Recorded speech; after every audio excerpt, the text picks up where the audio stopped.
Avant, là, en SEO, quand on mettait du gras, quand on mettait de l'italique, ça donnait plus de force aux mots qui étaient dedans. Parce que la balise pour mettre du gras, donc le petit code, puis la balise pour mettre en italique, montrait à Google, regarde, là, il y a quelque chose d'intéressant. Ben, l'IA aussi va se fier à ce genre de petit contenu, ce genre de petit code, avec des guillemets, par exemple. Okay? Lorsqu'on met entre guillemets, ben, on a des chances d'être en train de nommer une source crédible avec le lien vers la source. Donc, ayez pas peur de mettre un petit peu de guillemets, de mettre des contenus montrés en gras, en italique. Structurez votre contenu. Hein? Les moteurs d'IA ont besoin que ça soit clair. Puis c'est là qu'on revient avec ce que je parle depuis longtemps dans mes vidéos YouTube. Okay? Je vous en parle à chaque fois, les Also Ask Questions. Retournez voir la vidéo sur les Also Ask Questions dans YouTube et ça va vous expliquer comment structurer les contenus.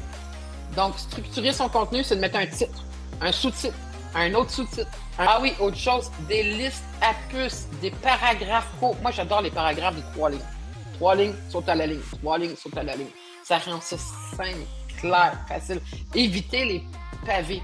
Okay? Ici, il dit, là, paragraphe de 3 à 4 phrases maximum. Ça facilite l'analyse du contenu par l'IA. Puis quand tu cliques ici, ben là, je vois, c'est dans ma source ici, qui en a parlé et qui disait exactement qu'est-ce qu'il fallait faire. Okay?